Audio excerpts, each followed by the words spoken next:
Hey folks, it's John from AIFA Alcoholic again. Today's conversation is with Joe Richards. It's a rare treat that I get to talk to somebody who I knew before, somebody who I had drank with, albeit 27 years ago or something like that. We knew each other back in high school, very young. I was probably like 16, he was 14, and we did our fair amount of drinking together in the same friend group. But it was also great to hear his recovery story, which I didn't know about, and how it worked and how he came to find and create a life worth living for himself, and how he used many of the same tools that I did in a very different way. And yeah, it was extremely insightful and entertaining.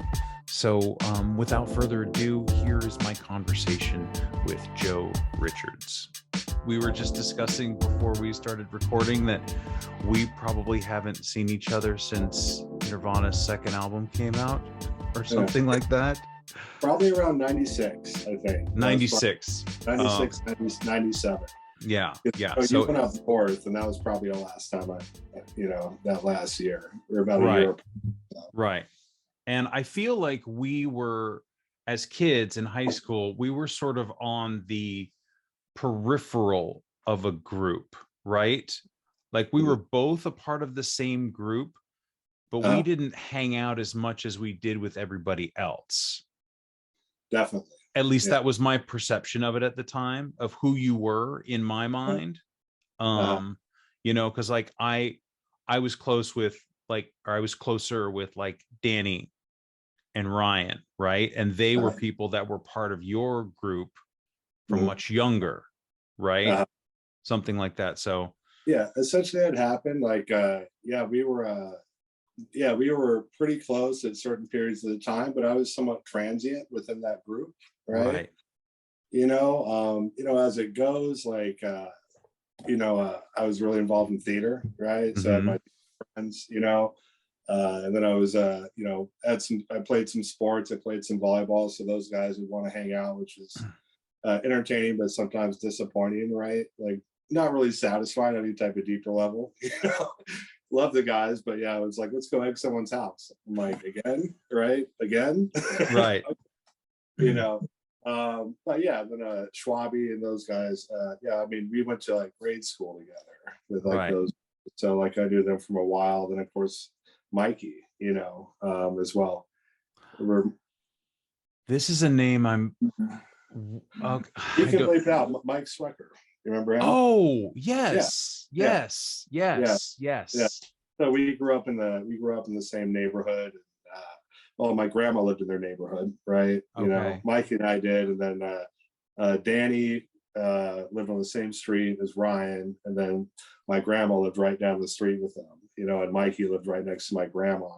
So we would do things like smoke a little reefer and stuff like that. I mean, go see my grandma for Rupert floats, right? That was like one of the things, and God bless her soul, but yeah, she would love having us over there, and she'd have these Rupert float glasses for us, which ironically, when she passed away, that's one of the things she gave to me. So I have the same Rupert float glasses up in my cupboard because it was such like a fond membership of my childhood, both pre-use and after use, actually. So that's awesome. Well, so my fascination and my whole purpose and point with this podcast is try to understand, my alcoholism and where it started. And the best way I've ever found that is by asking people, about theirs. And so what is your earliest memory that you remember with alcohol or drugs, or some sort of substance going back? Yeah. So my first drink was at age 9, right? So age 9, 10, I just moved into a new neighborhood. It's probably the house that you went to we were like the poorest people, like in the rich neighborhood, right? Just about the second poorest, right? So all these people were like crazy, hotel vice presidents and stuff like that. And I was used to my neighborhood growing up, you know what I mean? And And yeah, I was exposed to alcohol. There was a family down the road that it's Las Vegas, of course. So mom goes and hits a jackpot and wants to get her family like into like the nice neighborhood and everything. Ends up going to the casino all day, and then we have like no supervision, right? And some Right. 22-year-old dude babysitting us, which is kind of weird now that I think about it. And we have access to alcohol. It's all our alcohol, you know. So I had my first drink, and that was at age 9, right? And it was wild turkey, is what it was. And I mixed it with like, it was mixed with like little Kool-Aid, but it was wild turkey. It was disgusting, right? You know, but some of my background, like I was raised Mormon, so we don't have like a framework for understanding how to drink normal. You know, there's nothing exists, right? Right. You do that, you're just off the deep end, right? You know, so but yeah, once again, I'm the type of kid. I got a lot of trouble growing up. You know, I enjoy firecrackers, things like that. If you tell me I'm not supposed to do something, I'm like, it must be fun, because that's what you want to do. Is you don't want me to have any fun, right? So if there's a button there and you tell me don't to push it, I'm going to push it. You know, so I had my first drink of alcohol, and I remember feeling warm all over. And I don't think I got fully drunk, you know, but at the same time, I felt that connection to others that I hadn't felt, you know. Right. You know what I mean? I was completely okay wherever I was doing what I was doing, you know. And for a child, you know, I don't think it's like a very like common thing. We're constantly like in our heads and worrying what other people are thinking and this and that. At least I know I was, right? So to me, I felt part of these older kids from the neighborhood that were like 12, 13, you know. And it was fun, like once again, no parental supervision. So there's like porno, like 70s porn playing on the TV, you know. I'm like, whoa, I don't know what that is. Like, you know what I mean? Stuff like that. We had a bullwhip for some reason. So we were whipping each other with the bullwhip, right? Out of bed. I think there was some swimming, you know. And then I went home. I don't think my parents ever knew I drank or anything like that, but I knew I wasn't allowed to hang out with those kids anymore, right? Right. But it set something off in my head. And I didn't have my next drink till I was probably about 14 years old, 13, 14 years old. And that was with Ryan, Danny, Schwabi, Steve, the Steves, you know, those guys. Yeah. And but I thought about it for the whole entire time, right?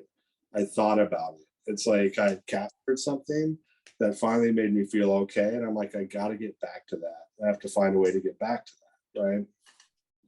So once again, you know, I'm around 14 years old, and that's when, you know, the fun things like Boone's Farms started. You know what I mean? Yes. I was there for some of that. Yes. It's Cisco, and I'm like, well, that's a little too much, right? But yeah, I drink a little bit of Cisco, and just whatever you get your hands on. We would go fishing, right? We'd go up to that place on Industrial, and we'd find some guy to go in there and buy us alcohol. And you really learn about alcohol doing that, because they're never going to get you like what you asked for. You know what I mean? And the guy would come out with like some like bottle of something nice for him, and like a bunch of like King Cobra 40s and stuff like that. For just us. Some trash that you didn't want, or something. I want. Yeah. And the other part that I remember about that, and I learned this very quickly, is the Strawberry Hill Boone's Farm, right? So not the best tasting, but the alcohol percentage was higher, right? And I learned that's what I wanted. Is I wanted that effect that was going to produce. And I think it was maybe a year after that time, they came out with the strawberry daiquiri, which tasted great, right? But I wanted the Strawberry Hill still, right? Because I'm not drinking for anything but the effect produced by alcohol, right? We're effective drunks, right? We want to be effective with our alcohol consumption. Exactly. I want to be efficient. As I was older, it's like I would go down the line, look at the proofs. I'm like, pop off, great, let's get that. You know what I mean? Like, yeah, I wasn't of course there's times when, you know, I'd go out with my respectable friends and try and do those things and keep up appearances. But the reality of it is, when I was alone, which is how I drank, you give me the most cheapest clear liquor you can get, and that's what I was going to drink. You know what I mean? Occasionally I would do things like, this is my big things. I'd go to Smith's Food King. I'd buy like, you know, a big thing of pop off, you know, like a fifth or a handle or something like that, whichever ones, you know, I had money for. And I would get like, I get the big A, like sodas, I think they're like 25-cent sodas, right? And I'd get like grape and like the lemon lime one, right? And I'd go make myself mixed drinks. But these mixed drinks were like, here's the alcohol, and then I'd splash a little bit of the soda on top of it. Because in my head, I caught myself one morning. I just like this, just a quick little dab. I got a quick little dab. I was like, why are you even doing this anymore? Why are you even doing this? Like, it's literally like pointless, you know. But in my head, I'm like, you know what I mean? So, but yeah, that was my just to tell back. That was my like first experience, was at age 9. And those experiences in Ryan's backyard, you know, I'd always end up on that. They had like this, like that jungle gym thing, right? And whether it was like my first cigarette, first time smoking weed, first time being really drunk, I'd end up on the platform on that, holding onto it face down for my dear life because I'm afraid to fall like 3 feet, right? but then I'd want that again, you know, anything to get that moment of just like not fucking caring. Yeah. You know what I mean? Feeling a part of. So, and I do want to say just really quickly too, that all these guys that we hung out with and stuff like that, I don't think that any of them were like necessarily a bad influence. Like these were all, and some of these people I'm still close with and in contact with and absolutely adore and respect, you know, and love. And so I don't want it to seem like we're talking about like some group of, you know, rotten kids, when in fact you and I are sitting here, so it's probably true that we're the rotten kids, you know what I mean?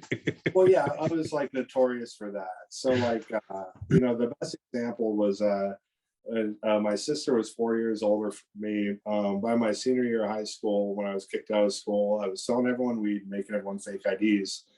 And my sister is like, had these older friends that I was friends with, you know, and she's like, I know who you're hanging out with. You shouldn't hang out with them. They're bad people. They're selling drugs. What she didn't realize is I was selling them drugs to sell, right? Like I was like, you know, but you know, we're just kids being kids, man. Right? Yeah, That's just experiment. It was all like really harmless. And yeah, what a great bunch of dudes. You know, we're just experimenting and whatnot. Right. And that's what it is.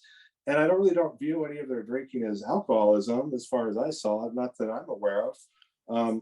First off, it's none of my business whether it is or not. But the reality is that when I would drink, and when I do drink, it's like this switch goes off inside my head, you know. And there can be other people around me, right? And it can appear that I'm drinking with other people, but I'm drinking by myself, right? I'm isolated in the room, and I can be funny, I can be social, like I can give the appearance. People may not notice because they've had a few, but it's really me drinking, right? You know, that's what it is. So it's different. I have this switch inside my head.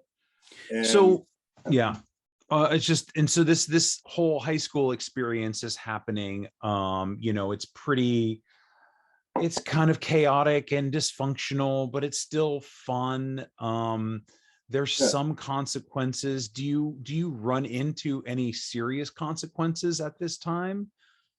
No, or do you come out unscathed at this point? Very minimal consequences. So there is one. So Danny, Ryan, and I go to the Dance of the Decades, right? Because we're going to be social, right? I think it's around our sophomore year, right?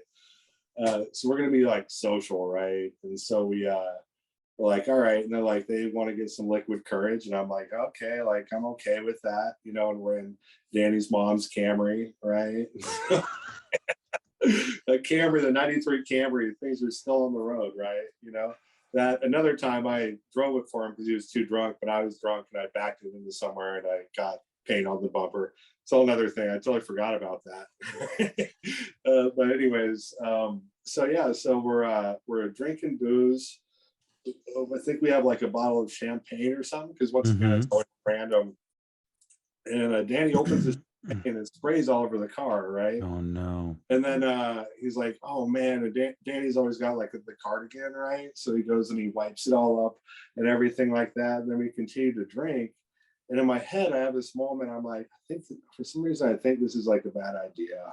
I'm not going to like fully drink right now. It's like the only time I've ever had that moment, right? And this is ironic why consequences happen to me, right? And I was about this for like years, right? And we finish drinking and we go to the dance, right? Ryan and we go to the dance. We're like having fun. We're dancing. Ryan's, the social animal, right? So he's, yeah, up with everybody and stuff like that. We're saying hi to like Principal Tanaka and like things like that and stuff. And all of a sudden we're like, where's Danny? And we go, we turn back, we look back, right? And Danny's there with the police officer, standing there. And he looks up at us, and the police officer turns his head and looks at us and just goes, come right here, right? So what Danny had done, he decided to put his cardigan back on that he cleaned up the champagne with, right? So like in that sense, and so then they're like, have you been drinking? I'm like, I only had half a beer, which I think was almost true, right? And he's like, yeah, he's like, but you're like 15, so you can't drink. You can't, it's not okay. So then we go in the school little, like, I don't know if you're ever in their little police office in the school thing, I don't think so.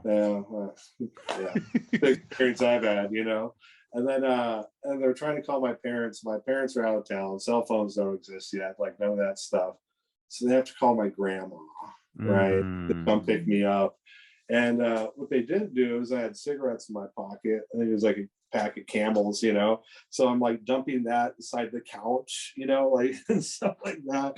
But I had to have my grandma come pick me up, which was just like, oh man, you don't want your grandma to think of you. Yeah, you're nice, like Mormon grandma to like do that, Yeah.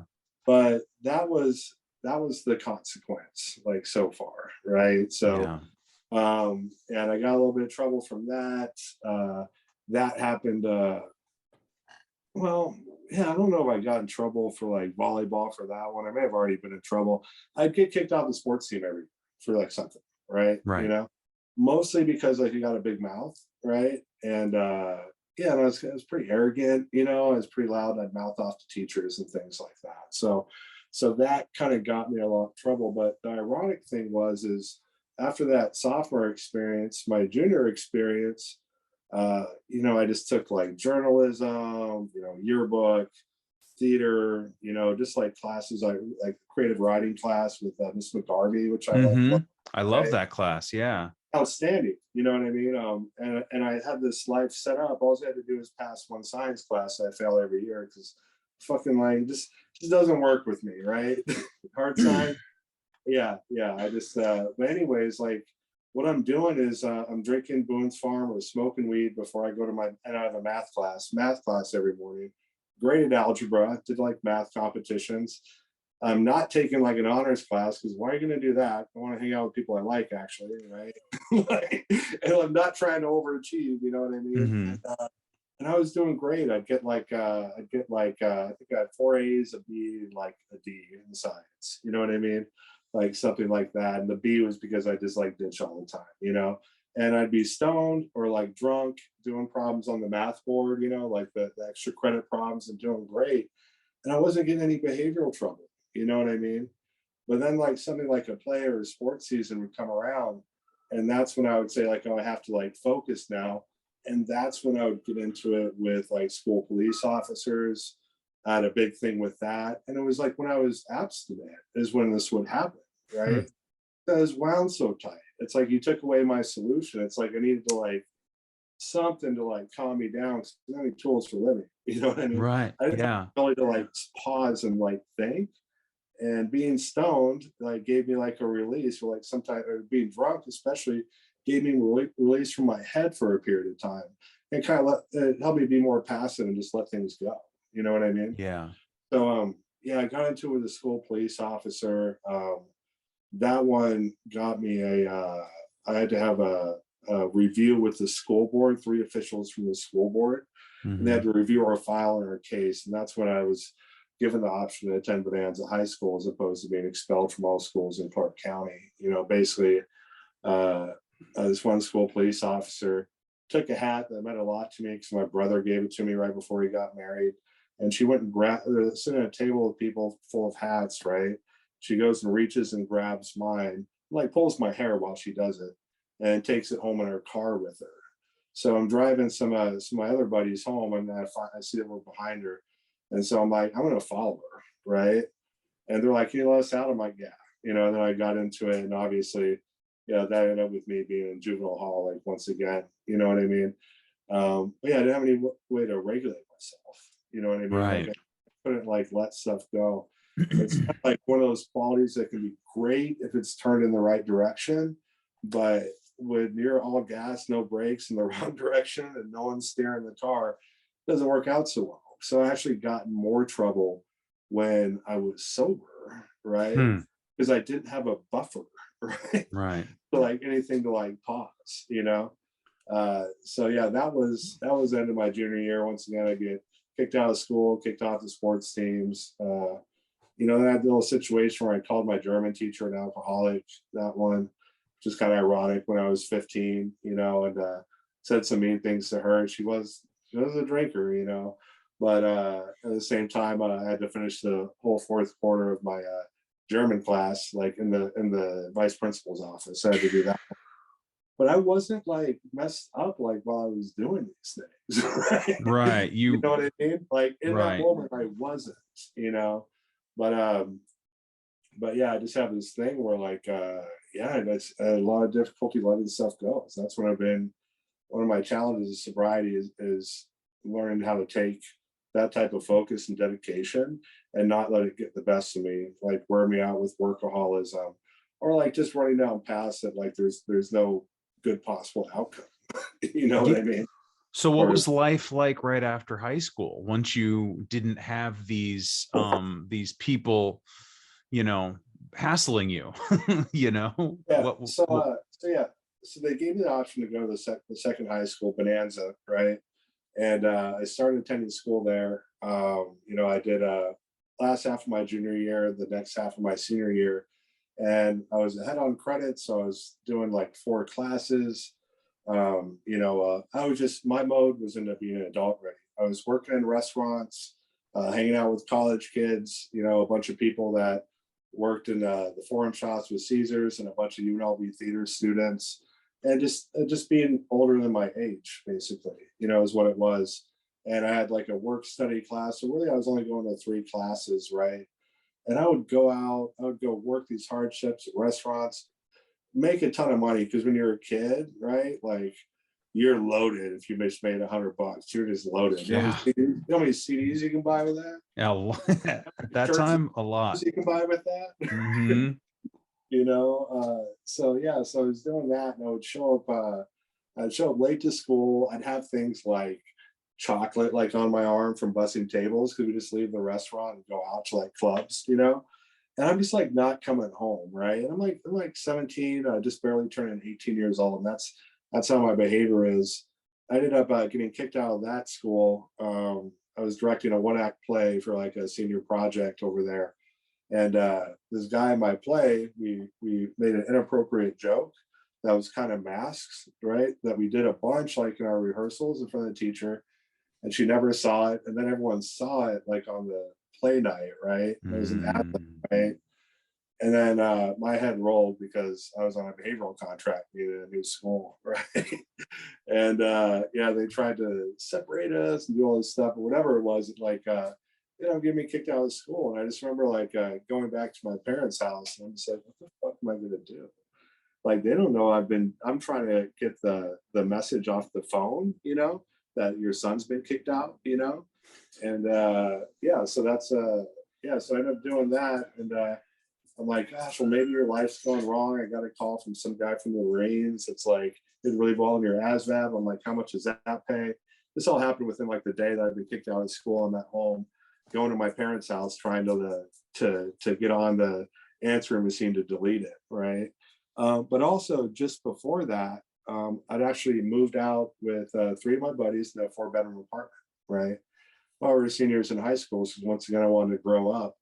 And then, of course, I saw that. I just kind of said, well, this is your moment of choice. And I'm like, no, I'm going to double down on this. And like you said, how fun is life going to be without any, like, supervision, right? So we have our own apartment. We're having parties at all the time.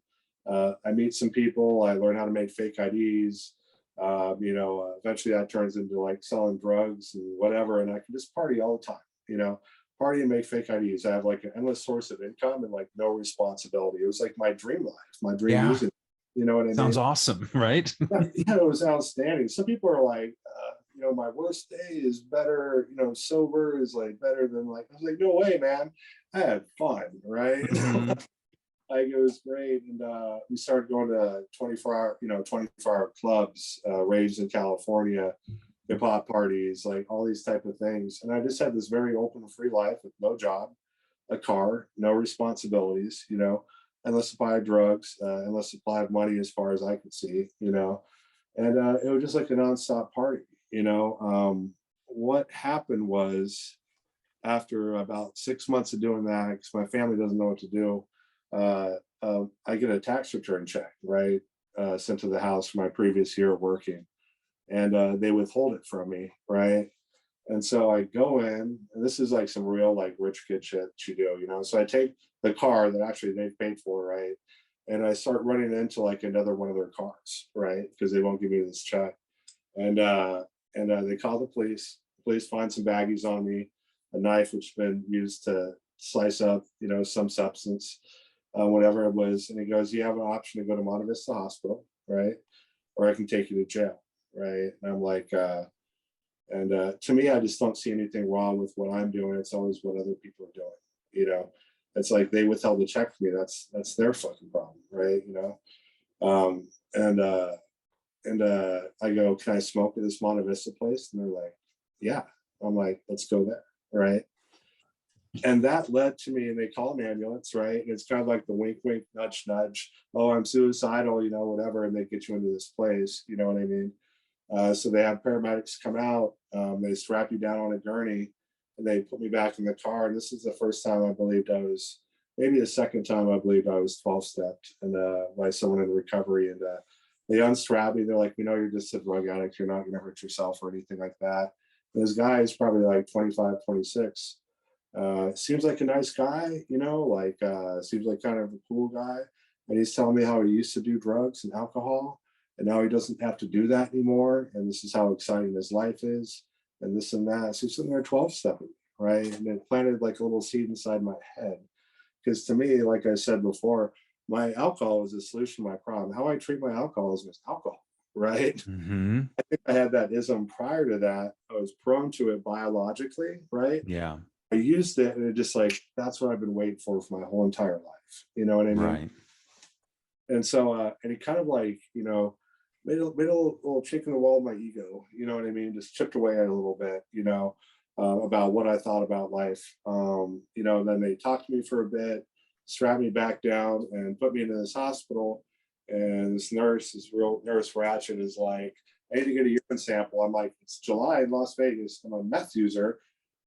Really short on water right now." You know what I mean? So I asked her for a water, and of course, if you're a drug addict, you're less than, right? So instead of giving me water, she hooks me up with a catheter, and I'm like, "Fuck recovery, dude. I do not want this, to pull this little bit of brown urine out of myself because I'm completely dehydrated." Jesus.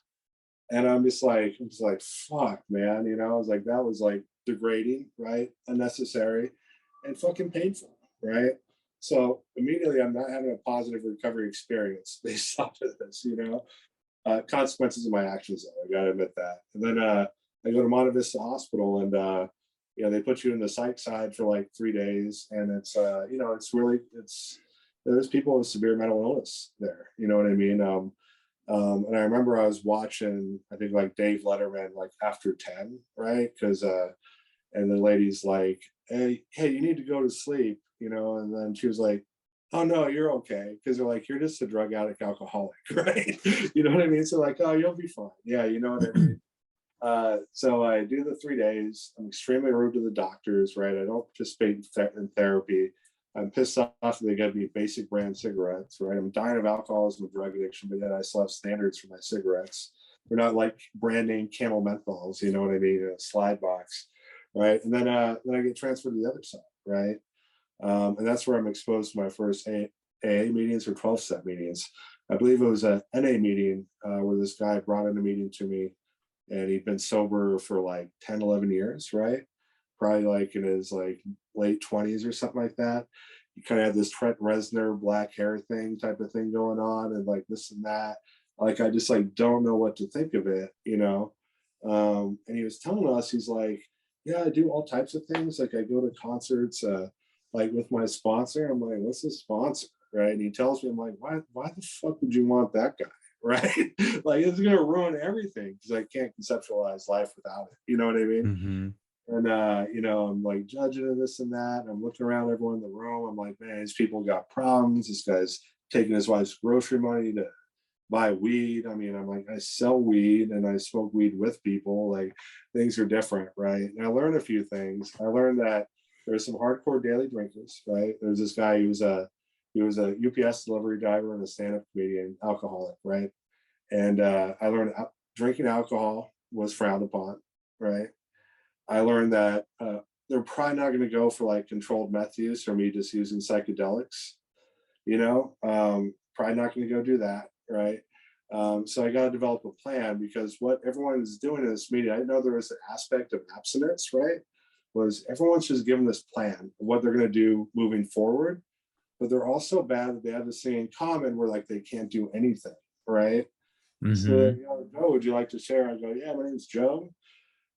Yeah, so I'm just gonna really focus on mushrooms and marijuana. They're from the earth, right? I'm gonna stay away from the hard stuff, you know, and I really don't see any issues with that. You know, I'm gonna try when I take psychedelics, I'm gonna take them with people, and they're just like hammering me, right? You know, but I can't conceptualize it, you know, because I found my solution as far as I see it, you know. Right. And it was always circumstantial. I was here because of my parents. I was here because of police. I was here because of school police officers, principals, anything, you know. Someone else, something Yeah, else. the world behaved, you know, everything would be okay. These were all just bad instances, right? A string of them, a long string of them, right? And they had nothing to do with drugs or alcohol, because that's how my disease work, is that it protects that more than anything. It's best friend. You know, it's like it gets you to think it's the disease is your best friend, you know, like the only way that you can experience relief. So yeah, and eventually I stayed in that place for 4 additional days after the 3-day hold, because I thought I had to be there. I thought I was court ordered, right? And I found out I wasn't. I could just walk out. I'm like, I just wasted like 4 years of my life. Probably missed like some of the best acid trips ever. You know, I was like so resentful. But I had these thoughts inside my head based off the EMT, the UPS driver guy, these other people I spoke with. And they're like, you're going to leave and go to this. It was a big concert for 107.5 at the intramural field or something like that, you know. And they're like, you're going to go there and you're going to get drunk. And I'm like, no, I'm not going to get drunk. But in my head, I'm like, yeah, I'm going to do a bunch of other shit too, you know. And so I tried to stay sober, like try and stay sober. So I go back to my party house apartment. They moved out when we were 18. Mm-hmm. And I made it 45 minutes, right? I did a designated driver thing, and I'm like jumping out of my skin. I'm like going crazy, right? Because I don't know how to live. And I remember I drove people home, and it was so difficult because I was sober and I didn't know how that felt anymore. You know what I mean? It was so challenging me for that. And then I go back after that. I'm like, okay, give me a bong hit, give me a beer. You know what I mean? 2 weeks later, my buddies who I drink and use with, once again, just people, high school kids, experimenting, pre-college kids experimenting. We're having a party at our place, like 30, 40 people in like a 2-bedroom apartment, as you do, right? Yes. A bunch of my best friends at the time pulled me into this room, and they sit me down. I'm like, what's going on here, right? They're like, and there's like black lights and like glow stars everywhere and mushroom posters, right? Outcast is playing, you know, and they're like, we just got to express our concern for you. Is that we were a little concerned for you before, right? Because you went to this rehab thing and now you're worse, right? Like you're worse, right? And so this was their best attempt at intervention, you know. Right. And, so I take the intervention because I point out that I made everyone a fake ID for free. And then I add all the ones that have secretly done methamphetamines with me on the side that pretend they don't do it. And I feel like it doesn't work. You know what I mean? No leg to stand on as far as that goes. But yeah, so then things start to progress in my club life, dealing life. And I have periods where I'm able to manage and hold a job and kind of stabilize things. But I'm never fully satisfied. And that goes on until I was around 22. And then I sincerely started trying to want to stop, and I just kept on failing. Period of sobriety, relapse, period of sobriety, relapse, completely baffled, not knowing what's going to happen, right? You know what I mean? I have no idea how this process actually works, but I was powerless. I believe I was powerless over alcohol probably around the age of 14, 15, is where I was. It didn't become apparent to me until I was older, until I experienced consequences, right? But I was powerless over alcohol. I never cared to regulate, I drank for the sole purpose of the effect, to get messed up, right? The colloquialism is like, I drink to get fucked up, right? Essentially, that's what it is, because I don't want to feel whatever I'm feeling. I want to feel different. I want to see different. And after a period of time, it becomes what I do, around 25, 26, that's when my recovery really started. And I started seeing social workers, psychiatrists, therapists, those type of things. But I always had that thing back in my head. Those people that did those meetings, they were going to stay sober, right? I didn't know what that life looked like, So, I was hopeless for years. I was ashamed. I was terrified, because I couldn't stay sober. So what changed on the final try that stuck? What was different about that versus the ones that failed? So it's like, here's the strange thing is that when I stopped, my using and drinking wasn't as bad as it ever been, right? Okay. You know what I mean? It'd been way worse periods of times, you know what I mean? But that feeling of like hopelessness and like despair, you know what I mean, that I felt and I carried with myself, the overall dissatisfaction with my life, the sense of meaningless that I had, eventually I think it just, that drove me to a point of sincerely asking for help. Mm-hmm. And from my experience, what I did was I went to treatment, right? And I get to treatment, and I didn't want to go to treatment to become entirely sober because I couldn't understand that yet. Still, I'm like, you just need to like smoke weed and control how you drink. You know what I mean? And take Xanax, because nothing ever bad happens on Xanax. You can't leave the house, right? Right? Yeah. And then that was my plan, and I went to a wilderness treatment center because I do go into inpatient, I wouldn't have lasted, right? Because I'll just leave, right? So I went up to this. Luckily, I had this opportunity to do this. And I get out there, I'm like, what the fuck did I just do? I'm stuck out here, right? You know what I mean? But it gave me a break from actual use to experience something else, to wake up to how poorly I'd been feeling, to see the gravity of my situation. And there was this social worker in LCSW. There's another guy, Alan, requested that she bring out a big book and an A book, right? And I learned later that she had 25, 30 years sober. She was like some sobriety ninja lady, To me, she's just a social worker, really gritty, but like I got her. I'm like, oh, you get it. Like Alan's like this kid. I'm like 26. He's like 21. He's like, I did this thing once. I stayed sober like 9 months. I'm like, are you kidding me? 9 months sober? I'm like, all right, let me see that. And I read it, and it just like clicked, like in my head. I could read the stories, the way it described things, the bottoms, the powerlessness, and everything. I'm like, oh, this like totally makes sense to me, right? So my period of just skimming across bottom got me to a point of readiness to be able to accept that, I think, just openly, in that type of sense. And so like my thoughts started to change, right? And we started having meetings out there in the wilderness. It was like me and him and a couple other kids were like 18, you know what I mean? That like, we're like, I had a quarter ounce of weed once, and now I'm here. I was like, oh, all right, yeah. like I'm like moving like 10 pounds, you know what I mean? But like I could see myself like at like 16, I'm like, oh, I get it. You know what I mean? Yeah. A lot of them just had co-occurring like mental health issues, and like I get it. But me and Alan had these meetings, and we would read these stories, and we could identify with them. And it's like, it was like weird. It's like I was able to accept the severity and gravity of my life situation and how horrific my drinking was and my drug use and everything accompanying it, because there was a possibility of hope, right? So to have those horrific experiences where you just go like on a nasty 9-month run of just like whatever, and you're like, what the fuck did I do with my life? I'd white knuckle it for like a week, and then I would go back into delusion because I didn't see a way out, right? It was more comfortable to live in delusion than to feel complete hopelessness. Absolutely. could never get out of it, right?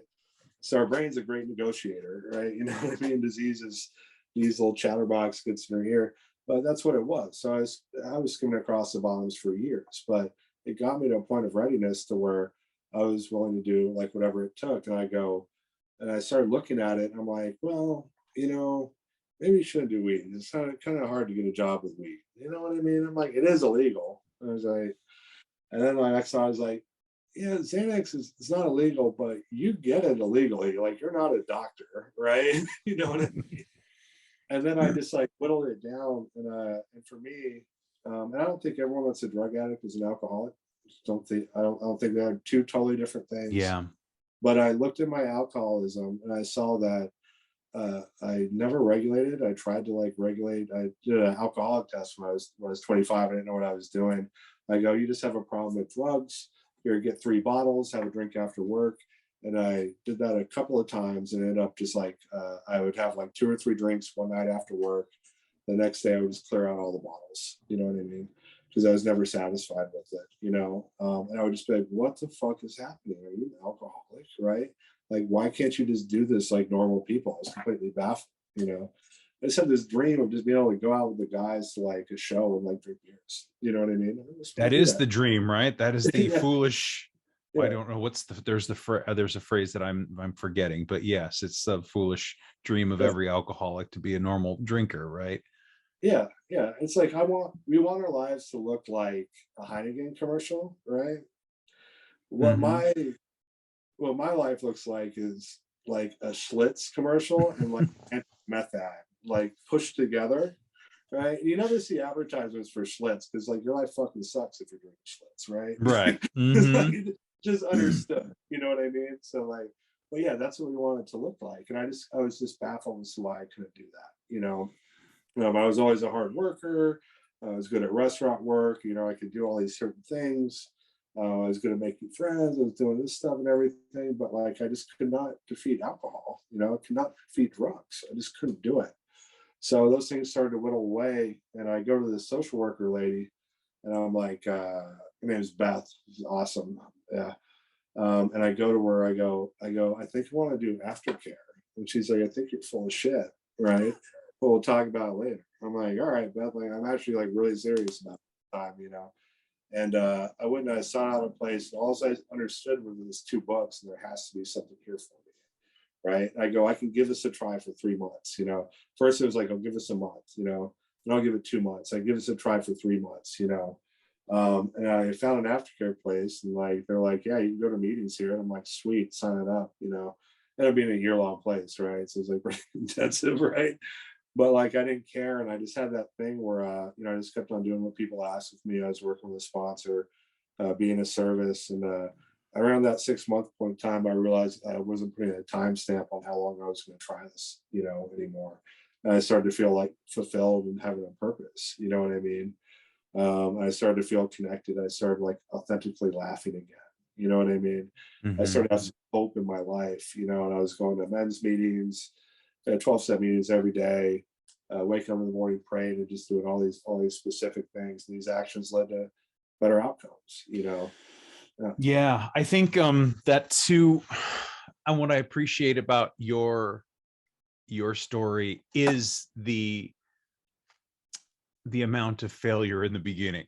And let me explain, is that I think that it's very easy to get discouraged as an alcoholic. I spent most of my life discouraged, and all I did was drink to cover it up. And so to hear that it was a progressive, alcohol is a progressive disease, right? But also your recovery was a progressive recovery.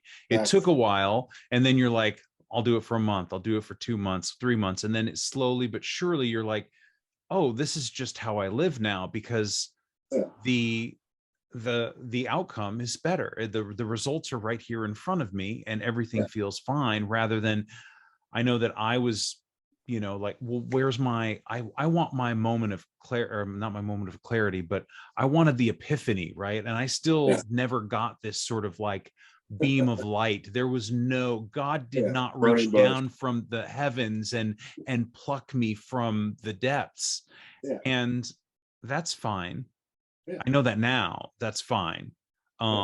And somebody described it as, well, John, your recovery is more of the educational variety, meaning you are going to learn this lesson by lesson, piece by piece, brick by brick and nail by nail. And by the end of whatever, maybe the end of your life, you will have built something that's worth living in.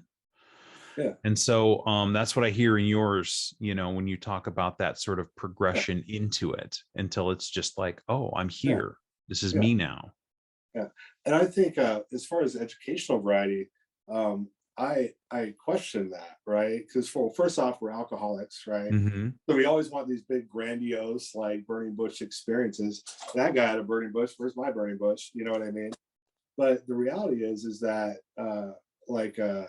I'm sure you can experience this in your own recovery. It's like you're doing what you want to do. You're happy, right? You live a health-centered life. You have interesting relationships with people, right? And you've been sober 5-6 years, right? Yeah, 6. Yeah. And how long did you drink for? 17, 18. That's pretty 19. sudden. Yeah. So that's still pretty sudden to me, right? Yeah. So like at 6 months, I had thoughts where like I cared about other people and their well-being. To me, that's a burning bush, right? True. That's where, so like on a Friday night, I was going to a 12-step meeting because I wanted to be sober. And I was a person who would stay up on meth for 2-3 weeks at a time, right? Jesus. That's mind-blowing that this happened. So like we had our home group last night, right? We started this young people's meeting in Central Phoenix, and Young's like young and hard. There's people like I'm almost like the daddy of the group, you know what I mean? But there's 17-year-olds, some people that are like in their 50s, sometimes 60s going to this meeting. And there's like probably about 110, 115 people at it, right? On a Friday night. And then we all go do things like go to the art walk afterwards. We go out to eat afterwards. We do things like this. Like that's fucking mind blowing that people would do that, right? Yeah.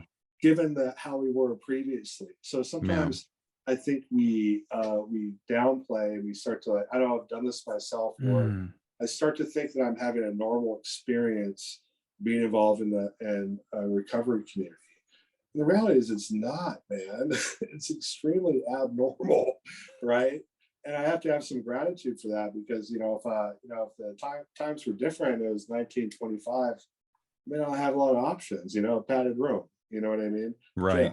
That's what I'm going to have. So like, but yeah, it's like it's like the effect that I see it produce on a lot of people. So I get the educational variety thing, and maybe we don't have like some like white light experience, but I think sometimes there's sudden, just we don't realize how it's happening, and there's so much beauty in these small little changes that we have that are like not huge observable things, right?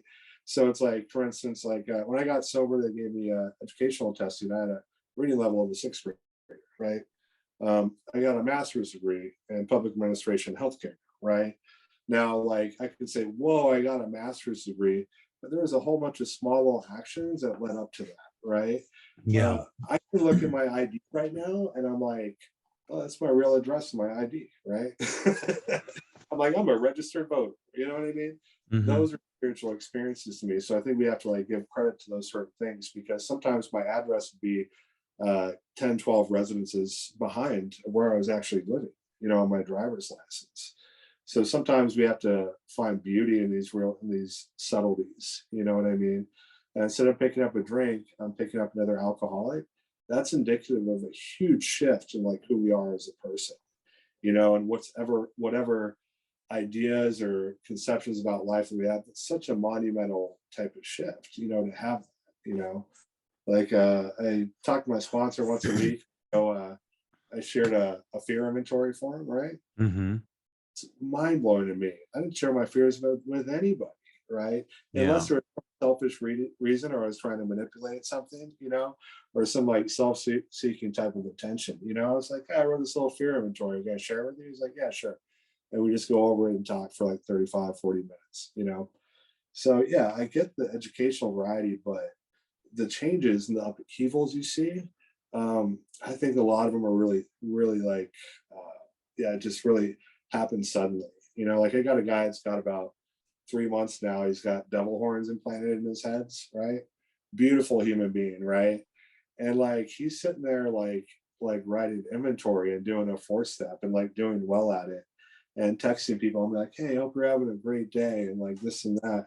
Fucking mind blowing. You know what I mean? So mind blowing. So the stories you hear with people are just fascinating. You know, the experiences we experience as recovered alcoholics are far more spiritual than we like to give them credit for. Yeah. Because yeah, I mean, I'll be the first one to say that I am guilty of downplaying my successes and, you know, Yeah. And showcasing my failures constantly to myself, Yeah. you know. Totally. So that's, I mean, I love that. I appreciate that. And I will take that. Thank you very much.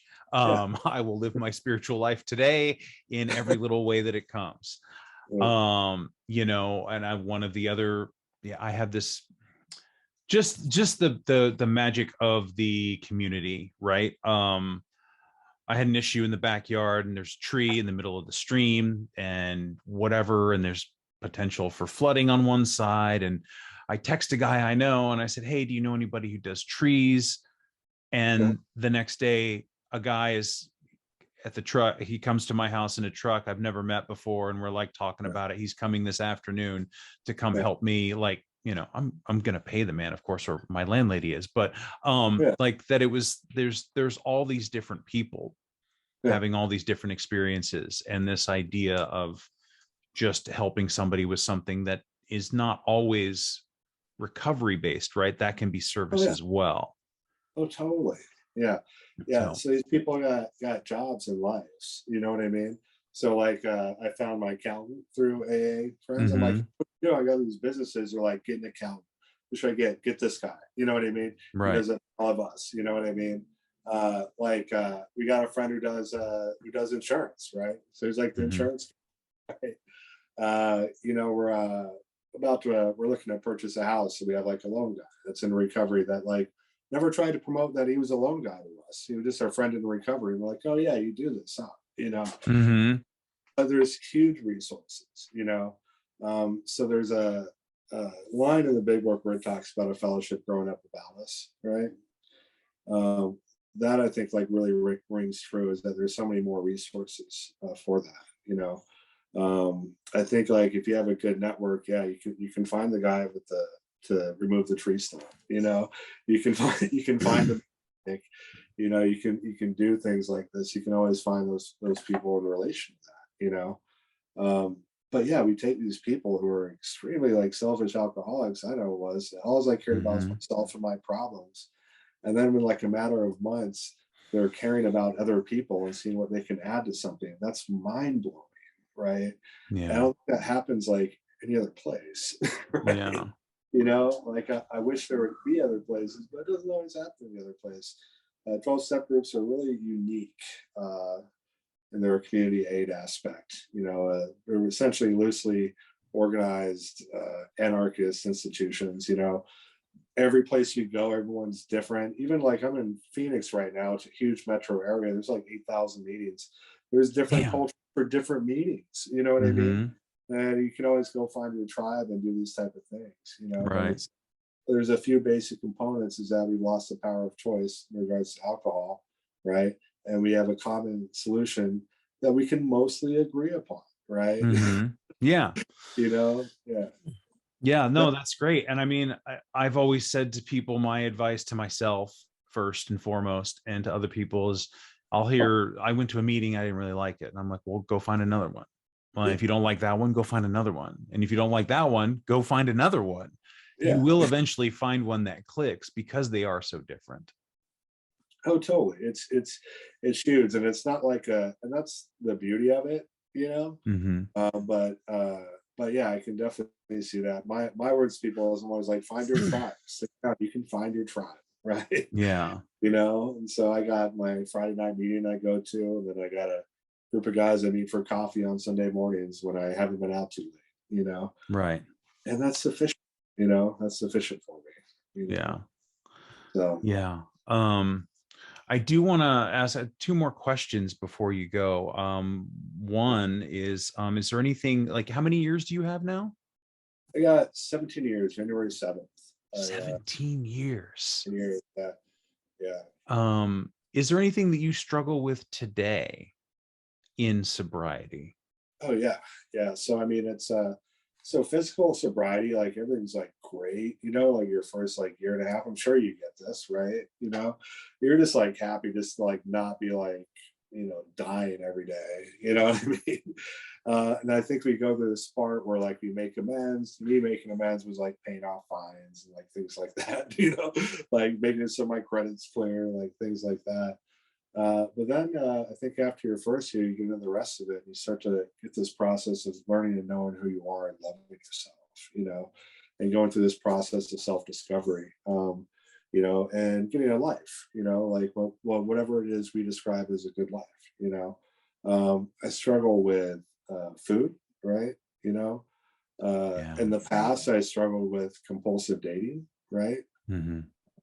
Money has been a huge thing for me, insecurity around finances and not knowing what to do with money, right? I ended up being fairly successful a few years ago, and spiritually I wasn't ready for it, right? And I would just be blowing through money just like crazy, like, and yeah, and like it's never enough, kind of what my story happened is I was super involved in AA for like my first 7 8 years. And then I was like, like fuck this, where's mine, right? And and I don't think you need to be like involved in AA, but it should be definitely be on some type of like path of spiritual ingenuity and spiritual growth. You know what I mean? Like those type of things. And I started to focus on business. I'm like, these assholes are like getting it. I'm like, oh, be like that, right? So essentially, I made my higher power like image, money in my business, and I was at 14 years. I'd gone through a breakup because of my own behavior. I was in a penthouse apartment, second tallest building in Phoenix, 3-bedroom apartment on the 25th floor, like overlooking the city, beautiful apartment, money in my bank account and all these things. And I had a couple bottles of wine on the counter, in a window that I was looking at. And I sat and I thought about it for about 3 days, completely sober. Didn't yeah, just so depressed and frustrated, angry, and just whatever it was, so dissatisfied with life because I was putting my solution outside of myself. And once I do that, it's never enough. That's what I learned with my alcoholism, right? So I turned all other things into bottles because bottles are just a symbol, right? And I didn't feel connected with people. I didn't feel like my life had meaning and purpose, So essentially, I had an existential crisis, and it was so stressful to where I was sweating, right? And finally, I go text my buddy, right? He's like, and it was about I was working with him on some contracts for some stuff. And I go, oh, and I knew he was in recovery. He wasn't always in recovery when I knew him, but I'm like, this guy got 3 years. This is amazing, right? I knew him before he got really sober, Mm-hmm. I go, yeah, I'm also thinking about drinking right now, and I think I may have said potentially killing myself. I need to get a service equipment, a sponsor, and a home group, and start fresh. And I need to get a sponsor who doesn't care that I have like 14 years of sobriety, and I need to start fresh. Like something has to work with me. And he goes, I think I know just the guy. That's my current sponsor today, right? And I'm like, tell me about him. He won't tell me about him. He doesn't tell me anything about him, right? Because he knows like I fancy myself a smart person. I'm gonna like, intellectualize it. But yeah, and then he goes, come to my home group this tonight. And it's a men's meeting, right? And I'm like, all right. And so I show up 5 minutes late to this men's meeting because I'm dying of alcoholism, right? So I can be late, right? And I walk by the counter, and in Arizona they use tickets for your ticket, right? And I see all these tickets, and they're like, the guy looks at me like, I want a ticket. I'm like, because I'm dying of alcoholism, so I'm going to do the least amount possible. So I go and I sit all the way in the corner of this room. There's probably like 110, 120 men in this room. I go sit all the way in the corner, right? They do the intro, they have announcements, a little break, and they go announcements. And this guy sitting right next to me is like, yeah, I'm just looking for people to go take these meetings into Cavalry Healthcare on a Saturday night and this night, and this and that. And I'm like, oh, there's my service commitment, right? So I go, hey, my name is Joe, and I introduce myself, Joe. I'm like, yeah, I'm free on a Saturday night. So I got shit else to do. I'm dying of alcoholism, right? And he's like, how much time do you have? He's like, oh, great, and I start doing these panels with that. And then I meet another guy who's got a meeting on Tuesday nights. I'm like, I'll go do that one with you too, right? You know, Mm-hmm. and then the meeting goes on, and the speaker shares, and like they pull tickets. They go for burning desires of people who want to kill themselves or like have a desire to drink. And my buddy, like, I don't know if I can convey this in words, but he like looks over from the other side of the room and he's like, like some like goofy look. I'm like, fuck, dude. And I go, yeah, my name's Joe, an alcoholic, and I throw it all out there. I go, this is what I'm dealing with, like compulsive dating, like nothing means anything, this and that. And thinking about a drink or doing a drug and this and that. And I just throw it all out there in a group of like guys. Some of them were like, a couple of them were like my clients, for like business stuff I do. I don't give a fuck, you know what I mean? Yeah. And yeah, that's what I did. And they kind of like came around me and they gave me suggestions. And then I went and met with that sponsor he had set up. And I started meeting with him on a Tuesday night at the same place. We read through the book, and it was exactly the same as the first time I did it. And I started having a new experience with that. I changed up all my business contacts. I dropped people. I'm like, and I put myself in a potential for like tons of debt, but I'm like, I can't look like this anymore. You know what I mean? I don't like myself, so I dropped people, and luckily God just like took care of it. I go, I have to be like completely honest, straight up, and do these things, all my stuff. So I was writing 10 steps every night, praying every morning, doing all these things, and meeting a sponsor and going through the book like I was a newcomer, right?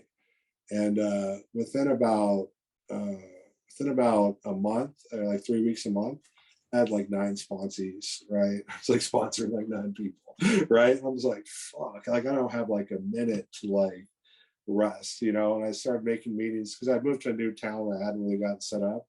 I didn't really have my people there, right? Mm-hmm. I was making meetings anytime I had free time, talking to whoever it was. I remember after about like 2 weeks, my buddy goes to me. He's like, "Are you doing better now?" The buddy that kind of hooked me up with the sponsor and all that stuff. And he's like, "You know what?" I'm like, "You know what, Tim? Like, I'm like crying at night, but I'm like happy. You know what I mean? I'm like really happy because my life means something.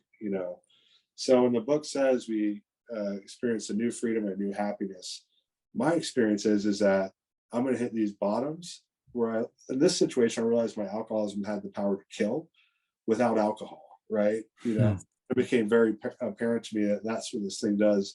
Is alcohol is just a symptom, and I knew that intellectually, and I've heard people say it, but I really knew it. And then my life just started progressively getting better as far as that goes. And I just continued doing those type of things. But yeah, so like yeah, finding like a meaning and path in life is a huge thing. Yeah. But yeah, talk about my diet. My diet gets terrible. You know what I mean? I do. I struggle with it all the time. Yeah, I'll like medicate myself with food, like Yeah. compulsive eating. Yeah, like yeah, just different things like that. But I've applied the same solution to it, and it generally seems to work. Yeah. Like there's a difference between self-management and then turning things to whatever prayer, meditation, inventory, talking to other people, and then having to change a rise, right?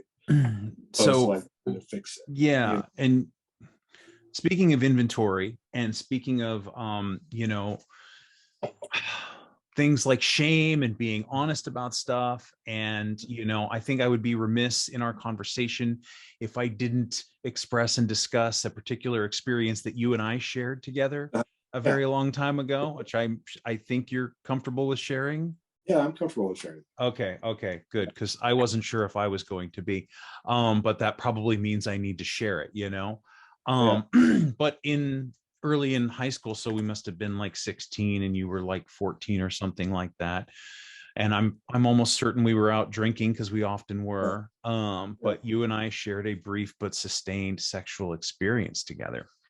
Yeah. And I don't know how much it's tied into my alcoholism, other than I was drunk at the time, or at least inebriated on some level.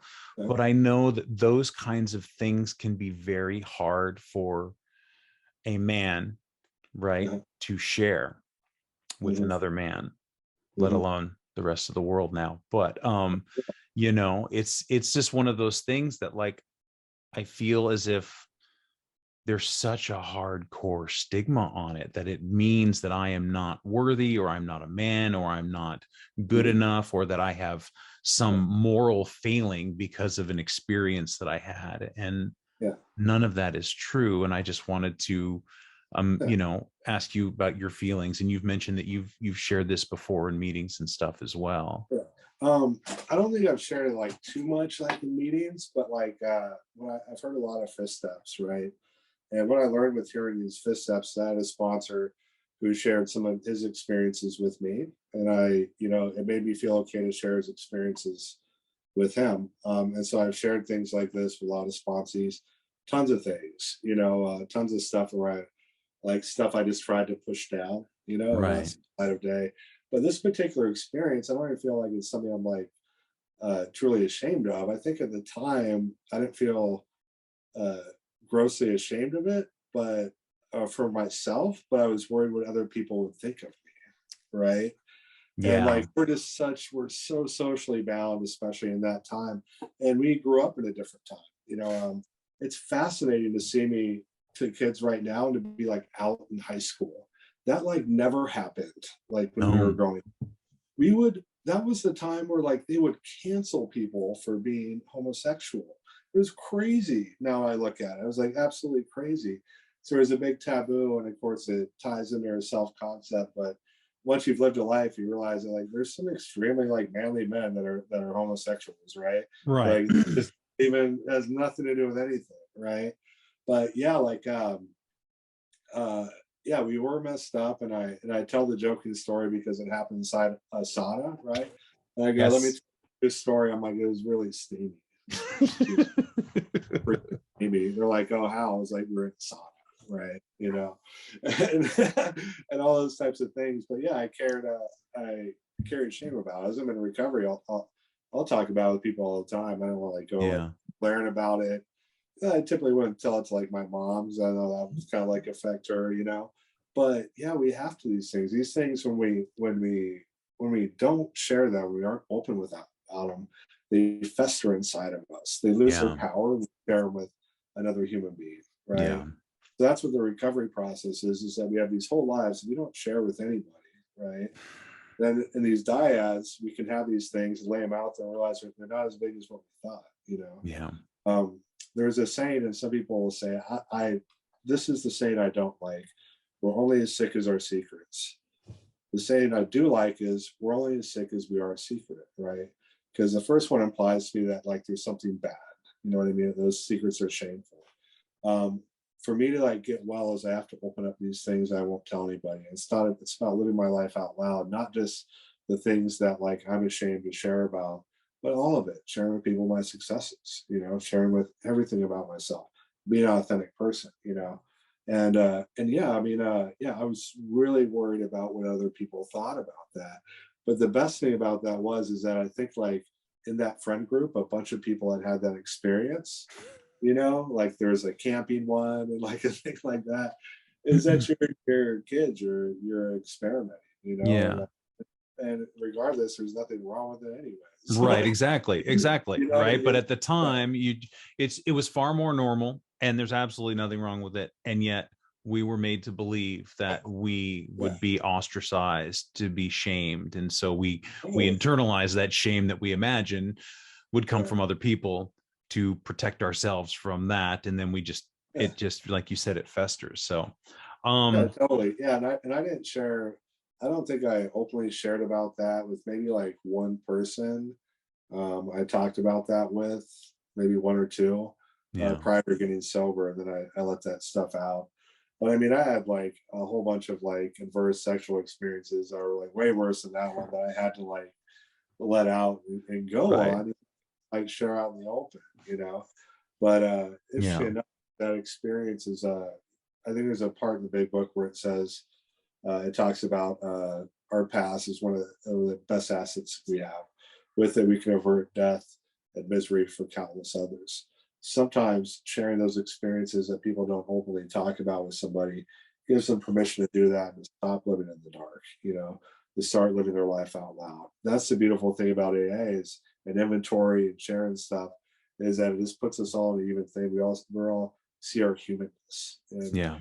recovery, like in my head, I thought I'd be like walking on water.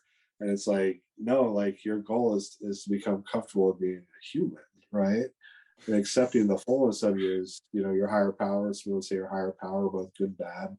We're just these amazing, like flawed creatures, and to learn to love that, right? But yeah, I mean, that's one of my big aspect of my alcoholism is that feeling of being alone and separate from and disconnected from, right? And isolated. I'm the only one that's experienced this or had that. And the starting point is with my alcohol use, my drug use, but it extends way beyond that to all these human experiences that we've had, even down to daily emotions, like what my fear is about such and such today, you know what I mean? Right. Or whatever it is that we put those things out in the open, we get a chance to work with them, Beautiful. Well, yeah. I mean, I'm so glad that, that whatever I shared, whatever you found on Facebook one day and you reached out to me and were like, hey, I want to hear your story. I didn't know you were sober, or I had found this out, and you're like, oh, me too. Like, interesting. This is a guy I know who's doing the same thing I'm doing it, but I want to know how he's doing it differently. And like, had you not done that, I never would have thought to talk with you. I never would have got to reconnect with you. I never would have been able to have this conversation with you. So thank you for that. Thank you for the invite and doing this. My fear inventory of the day is that it's funny. I wrote this out and shared with my sponsor. I go, I have a fear that I'm the most uninteresting person in the world, and John and I are going to talk, right? Because I hear your other people. I'm like, oh, she's lifting weights, right? She's like, what am I doing? I'm like sitting on the couch eating, whatever. But it's been a wonderful conversation. And I think I reached out to you. I had a different last name on my Facebook because I wanted to keep the separate business. Yeah. I probably didn't know who the fuck this is. I didn't. I was like, who is this guy? And why does he want to talk to me? Like, you think I'm trying to sell you Bitcoin or like something like that? I did. But it's been great for me to see you and to see you post things and listen to your podcast. It's extremely insightful. I go to my wife, I'm like, this guy like actually gets it. He's not like, he's like realistic recovery guy. Like he's like, you know what I mean? He's like doing it. It's like, he's not like, like some psycho, or like someone that's just like doesn't have, he's like seriously doing this thing. And also like to see your stuff that you've done with like running and like things like that, it's like fascinates me and brings me hope because I knew you when you were younger, you would not go running. You didn't seem like the running type at all. No, not at like, all. Oh, this is beautiful. This guy is totally doing this and like having this thing. I'm like, this is fascinating, So it's a whole nother aspect of recovery for me that like totally is still a struggle. You talk about food and I could spend another hour with you talking about how I'm addicted to sugar and I'm binging and not purging, but restricting and it's, but anyhow, man, I appreciate that. Thank you. I honestly, like, this whole thing was really just for me to try to figure things out myself. And in some ways, I mean, if it helps people, and I hope that it does, but like, it was really just to try and like sort my own shit out. Right. So we want to put a puzzle together is what we want to do. Every time I talk with someone else and I hear them, or I go to a meeting or I hear somebody, I'm like, oh, there's a little piece of the puzzle. Does that like fit? So we work out our stories and eventually we get this narrative that makes sense. You know what I mean? This story. What's the basic components of this story is that you either didn't have something and you gained it, or you had something, you lost it and you gained it. Right. So so that's like what we're working out here as a story as we come in with like half a story basically, and then through these conversations we start to, get to really know ourselves and love ourselves. So well, Joe, thank you so much for your time, man. And I'll be in touch. And this was great. I really appreciate it. Yeah, definitely. Thank you. I'll keep on following the cast. Thanks again for listening. Our music, as always, is by Neglect. You can find more of his stuff at neglect.bandcamp.com. And you can find us on all social media platforms that matter: Instagram, Facebook, and Twitter. And you can reach us at aisforalcoholic@gmail.com. Talk to you later. Yeah.